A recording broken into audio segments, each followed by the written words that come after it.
Get him, boy. Go get him. Go get him. Get him. Get him.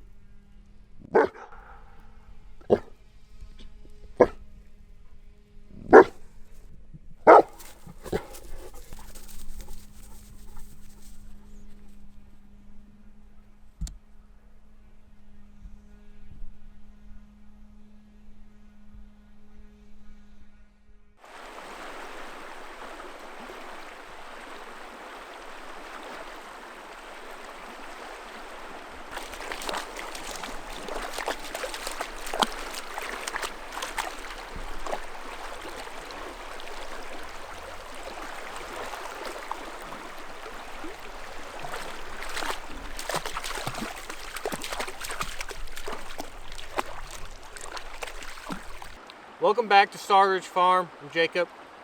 So today's video, we're just kind of going to be talking about a situation that we had a few days ago. It involves Judah, of course. I'm just kind of going to tell you the story, and we kind of wanted to put this video out just to let everyone know kind of what happened and things that we've learned, and we really wanted other people to learn from our situation that we had, because I bet someone, at least one person, may not know how to deal with this. But so I'll just try to tell you the story, and then we'll get into some other things. But so what happened was, like I said, a few days ago, I was outside with Judah, and I was putting a blade on the sawmill. We came back in the yard, and I went into my shop to I have a project for y'all going to be coming up soon. So I was going to do some cutting and stuff, and Alex was gone, and we only have one vehicle right now, so she was out doing some shopping. And so I go into the shop, and Judah's out in the front yard, and I thought I heard someone coming up the driveway when I was in my shop. I was only in my shop for a few seconds. I walk out of my shop to look, and no one's there. And I know this was just a divine intervention of God putting his hand there right at that moment, because when I walked outside, I looked over and no one was there, but I see Judah in the yard, and he's eating something, and it looked like yarn or something like that, and I'm like, he's not supposed to be eating that. So I go over there. The closer I get, I see that it's actually kind of like a lot of foam coming from his mouth. And I looked down, and immediately I saw a bright green like block. And immediately I knew what it was. It was rat poison. And I'll go into later on how he got a hold of that here in a little bit. So I realized it was rat poison, and I immediately went after him. I started pulling. I stuck pretty much my whole hand in his mouth and started pulling it out, pulling all the poison out, and as much as I could. And I gathered it all up, what was left. I put it in the trash immediately. And at this point, I, of course, didn't have a vehicle, but I knew somewhat what to do, because my parents went through this same situation with their puppy. So I called her. Called my mom. She kind of told me the runaround, exactly what I needed. And so what I did was immediately I grabbed him, went into the house, and started to try to give him hydrogen peroxide. And now guys, I'll say this right now, I'm not a vet by any means, nothing. We'll talk more about kind of the vet stuff here in a second. But I started giving him hydrogen peroxide immediately, because that will cause him to throw up. And that is what I'm trying to accomplish at this point. I'm trying to give it to him, and it's just me and him, and it was really hard. Clearly, as you know, trying to give a dog hydrogen peroxide is not going to be the easiest thing. And Judah, he's only 6 months, but he's actually 94 pounds, and he's got some muscle to him. And I'm really kind of glad it happened when I was here and not just Alex, because Alex would not have been able to handle him, just because he has a lot of power. And so literally for a good 20 minutes, me and him are wrestling around trying to give him this hydrogen peroxide because he has to get this, that poison out of his system. Well, I finally, it was just hard. I wasn't getting enough to where he was gonna throw up. So my mom came over, and Alex was on her way back, and so all three of us kind of got a hold, and we started giving him the hydrogen peroxide. We were giving him a good amount. He threw up twice, really good. I could see the poison in there, and so we were really good to see that. That's what we were wanting. He threw up, and he also threw up food from the morning, pretty much his breakfast, and so that kind of told me that a lot of it is out of his system because he's throwing up stuff hours before that happened. So I kind of figured, okay, he got pretty much all, if not just a little bit. So then once that happened, we just watch him. We gave him some, it calls it activated charcoal, and what that kind of does is it, from what I can remember, it kind of clings to whatever bad stuff or anything in there, and it helps it just digest through where it necessarily doesn't go through his whole system. It clings to it, and then he kind of poops it out later. So we gave him that. He was doing fine. Clearly he was tired and everything, and we just kind of watch him for the next 24 hours. We'll come the next morning. I had to go to a men's breakfast at our church, and so I looked at Judah, and we were watching him throughout the night, and he seemed fine. He was tired, of course, because me and him literally wrestled around for like 20 to 30 minutes, so I knew he was going to be just beat tired, but he seemed fine when I left. So I'm at the breakfast, and then Alex calls me and felt just very worried. He just wasn't seeming himself from previously. So we took him to the vet, and we took him there, and we told him what happened. We told him what we did and everything, and he said, you all did exactly what you were supposed to do. He said he thought he seemed fine.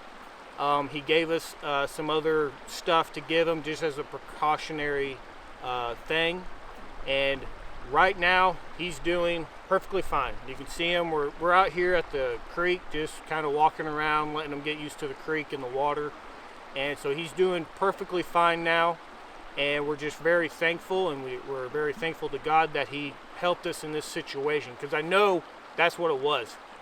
Because when I was in that shop, I was not going to be coming out of there anytime soon, because I was going to be working in there, and I know he just put his hand down there and said, you need to go outside and look.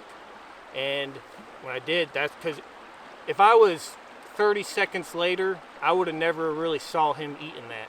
It just wouldn't have happened, and who knows what could have happened. So that's kind of the situation that we had.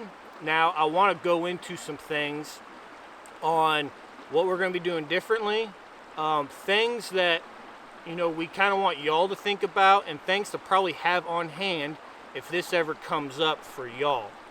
Now, everything I'm going to tell you, we talked to our vet, and he pretty much okayed all of the things that we did and what we're kind of going to be doing. Now, go talk to your vet. Don't take our word for it, and I'm not saying I'm lying, but you need to make sure that you're good on your end, okay? Don't always take everyone's advice. You want to double check things, okay? So the thing I'll say is the poison. I know a lot of people are going to say, why do you have poison? You shouldn't have it. The problem is we had it in our shop, and we never let any animals go in there. I keep it closed all the time, and we train them not to go in there.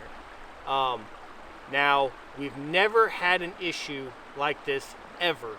We've had dogs, we've had the poison in there, never had anything like this happen before. And this is the thing that happened, is he didn't go into the shop and get it. What I've concluded was that the rats or mice picked the block up, because I have been seeing the blocks were kind of going away somewhat quickly, and I didn't really put two and two together. So the rats took the block outside, because it was just right outside my shop, probably 10 yards is where it happened. And I never thought of that happening.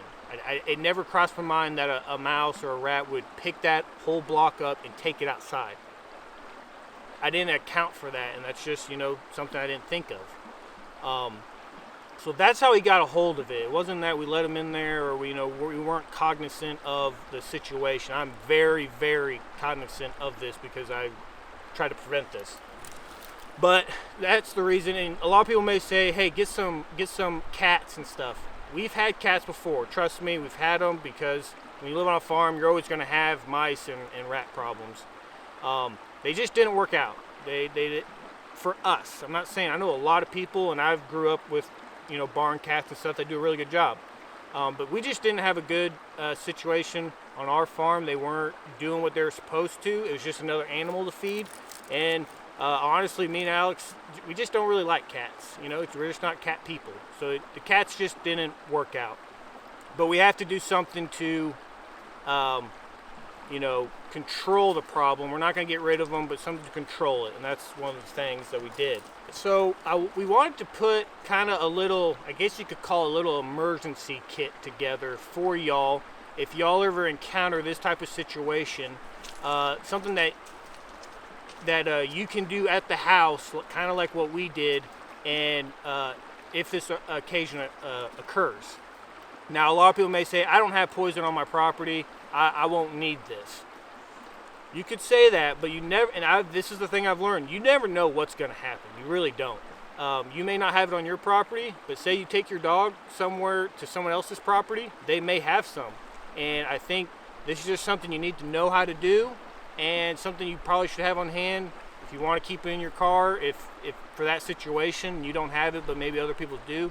This is something y'all can have, and this is what we used, and it worked. Judah is doing perfectly fine. He's good. He, in a sense, survived the situation. But the kind of the one thing I'll just tell you, the kit, is have hydrogen peroxide, 2 bottles. Have 2 bottles.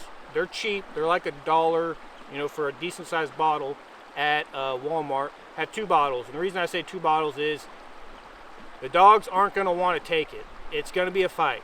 Me and Judah were kind of going toe to toe a little bit. And, hydrogen peroxide will go everywhere and things like that. So you want enough to if he spills it, and, you just want to make sure, because you have to get a decent amount of volume. I think it's roughly around a cup to, a cup and a half or something. You got to get a good amount. The bigger your dog is, and that's what I realized with Judah, is the bigger your dog, he's going to need a little bit more for him to throw up.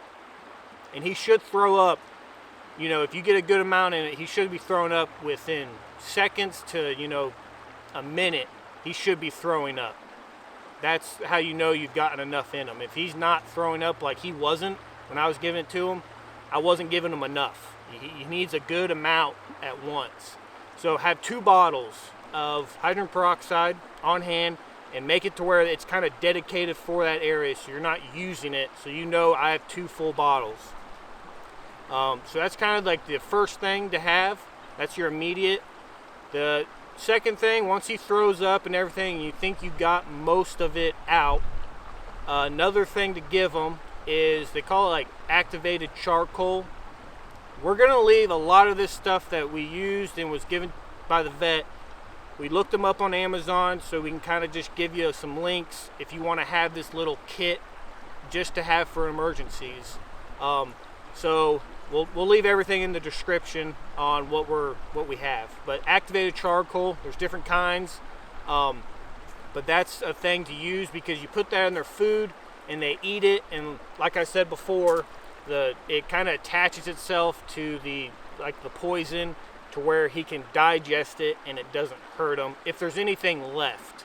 It's just a good precautionary thing to use while doing that, and you want to do that kind of almost immediately once everything kind of dies down. So the activated charcoal is one. Another thing that the vet gave us as a precautionary is vitamin K. I don't know exactly what the vitamin K does, I can't remember, but that's what he gave us to do that. So that would probably be a good thing to have on hand, so you're not having to run out to the vet or something. And this is another thing that people may say is, I'm not going to go through that. I'm taking them to a vet, and because I don't feel comfortable in doing that, and that's completely fine, because we did take him to a vet. But I will say this, in the moment of that happening, the very first thing that happens, what are you going to do if you can't get to a vet? Because we ran into this when we did try to take him to the vet. It was a Saturday, and so the vet's closed kind of early, but we called our normal vet and said, hey, told him the situation, and said, you know, we kind of want to get him checked out, and he's just not acting right. And they said, I'm sorry, but we're booked up right now. They are just so swamped that they could not take us. They just couldn't. They said, we just have too much right now, and we just can't take them. And that's completely fine. I wasn't mad about it or anything. You know, they're busy, they're busy. They can't just stop everything that they're doing, because I don't know exactly, you know, what's going on there. So I understood that. But luckily, we found another vet that could see them to make sure, you know, everything was good. But what if that's the only vet in your area and you can't deal with it? You know, you can't take them there. You got to be able to at least have a plan, you know, to deal with this on your own. It may not be the best. It was not fun for, you know, us to do this, you know, ourselves, but it was something we had to do, and I felt like the stuff that we did saved Judah's life. I mean, I know it did, because he's here today, walking around, having a good time. So that's kind of the, I guess you could say, the kit that we would suggest for y'all to have. That we're going to be keeping that on hand full time, just because you never know what's going to happen. And to have that and to know, to experience that, we know exactly what to do if it ever does happen again. Now, this goes into the other thing with the poison. What are we going to do differently now? The thing is I never knew about this, or I would have used it years ago. I just never knew this even existed. But you can buy poison that is strictly for mice and rats. It won't harm any other animal. It won't harm birds, you know, dogs, cats. It won't harm anything. That's what it advertises. It's completely safe for animals other than mice and rats, and it has something to do with the way that their digestive system works or something like that. I'm not exactly sure. But we'll leave that in the link. It's a little bit expensive, but for me, I really don't care, because for the situation we went through, I never want to go through that again, and I don't mind spending a few extra dollars to be able to control the mice and to have the ease of mind. That's the more thing for me, is the ease of mind that if it ever did happen again, that the poison that we have will not harm them. We'll leave that also in the description if y'all are using poison and you want to switch over. It's a pellet form, and the link we'll have, it's a 3-pound bag, and we did a lot of research on it, and we found kind of the cheapest bag, I guess you could say, the 3-pound bag for, you know, per pound and everything like that. That's the cheapest that we found it, because it was kind of expensive just finding it in 1-pound bags. We just kept looking and looking and looking, and we just randomly found this same stuff. It was just cheaper for some reason. Well, we wanted to really make sure that this poison, you know, is what it says it is. You know, I'm not an expert of, you know, knowing, yeah, this is going to be okay. I know people advertise things, but is it actually true? So we called the vet and told them, hey, we have this poison.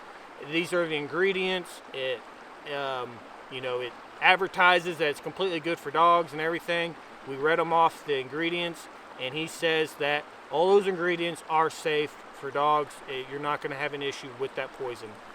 So the vet, in a sense, okayed it for that, and that gave us even more a reassurance that it was going to be fine using that stuff, because we have to do something to try to control the mice and the rats and stuff, because we don't want them taking over, and they can bring diseases and things like that. So they need to be in check a little bit. We can't let them roam around. And just cats didn't really just work out for us. I know a lot of people probably say just get cats, but they just didn't work on our farm. I know on every other farm they probably work really good, but just not on ours. So that's another thing to kind of have or switch over to. I never knew about poison like that, and so it's good. I really like knowing that we can have a poison that's like that and not going to be harming other animals and things like that. All right, so as you can tell, we got Judah right here. Just wanted to, show you that he's perfectly fine. Everything we did was good, and like I said, just talk to your vet and make sure for yourself that everything we did for your vet says the same thing, because you don't know, there's different practices. But I'll say this, everything we did saved his life for sure. So the reason why we put this video out is because it's not our typical video, but we wanted to let everyone know kind of what happened with the situation. And if I know this could probably help, I hope this helps one person, and if that does, and that helps them save their dog from our video, just one person, then that means everything to me. That's why we put it out, because we wanted people to learn and know what to do in that situation if you have to do it yourself. And we just wanted them to be confident in that. Well guys, we really hope you enjoyed the video. If you got any questions, leave them down in the comments. If you're not subscribed to our channel, we ask you to please subscribe. If this is one of your first videos, we do a lot of homesteading, farming type stuff, and we got dogs and just pretty much everything, so check us out. And hit that like button if you really like this video. We really thank you all for coming by and supporting the channel and watching the video. But as always, take care and God bless. Hey, look at the camera, Judah. See that? Look at the camera. Buddy. Look right there. See right there? Say hi to the subscribers. Yeah, say hi to the subscribers. See ya. You want to go play, don't you?